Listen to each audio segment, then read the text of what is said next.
Alright guys, so there were a whole bunch of questions and I thought it was easier to make another video than to sit there and type it all out. So I had a quick question about the spool setup. So in here they asked why isn't this filament on a spool? I didn't want to mention it in a video because I haven't used it long enough to recommend it. These spools are disposable and they usually ship like this hatch box does right here on disposable spools, so you can't really do anything with them. You can make you can print like little storage cubes out of these and stuff, but we're using them for Christmas lights, which is what I'm doing. Uh, and I pay per pound to get rid of trash, so I don't want to throw these away. So I bought a new setup, which one of these unscrews, and then you can place your filament inside of here, and then it closes back up. It's supposed to be like a reusable spool system.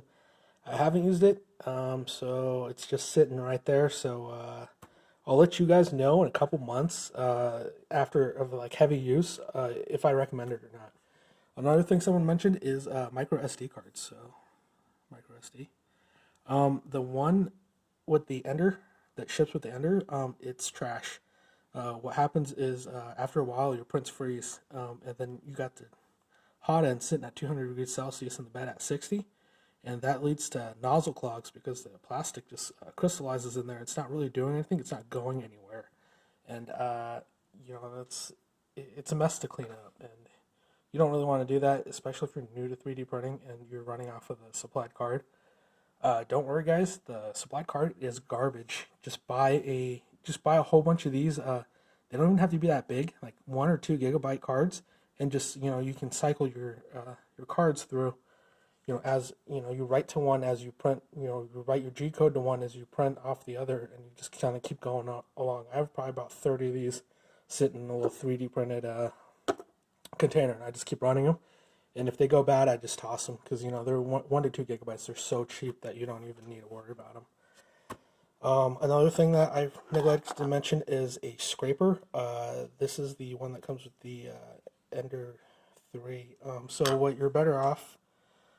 So if you neglected my advice and you bought a standard Ender 3 that doesn't have this removable magnetic build plate, and you don't want to do the glass upgrade to it, that bed doesn't come off. So how 3D printers work is that you adhere the plastic to the bed, and then each subsequent layer actually right there adheres to each other as the nozzle travels through the programmed G code that you're feeding it.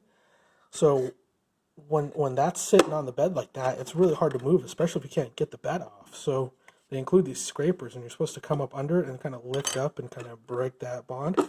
But these are so weak right here. This is not a full tang scraper. You're better off going to Cobalt and getting a putty knife that has a lifetime warranty for your 3D printing enthusiasts. So better off doing that. Next thing, isopropyl alcohol, which sounds stupid, but these beds right here, there's all sorts of junk on this filament. You extrude these like at a hot temperature, so they have like stuff like mold release or dust or garbage, and when you print your beds, you can see how dirty my bed is. You can see that when it prints out, it spits all that junk out, and your fingers actually have oil on them, and the oil on your fingers actually add as a mold release. So you start to get, part failures like the one I mentioned in the other video, like that right there, where they don't adhere to the bed and they peel up. See how it's not square? It's because all the corners peeled up. So what you do is you just give it a quick, after every so often, I do it once every print because I run it 24/7 and I don't want the downtime. But you guys don't do that. You give it a quick wipe down with this isopropyl alcohol. The cheapest is fine. I had this laying around forever, and I had that 500 hours of 500 hours of printing, and that's all I used.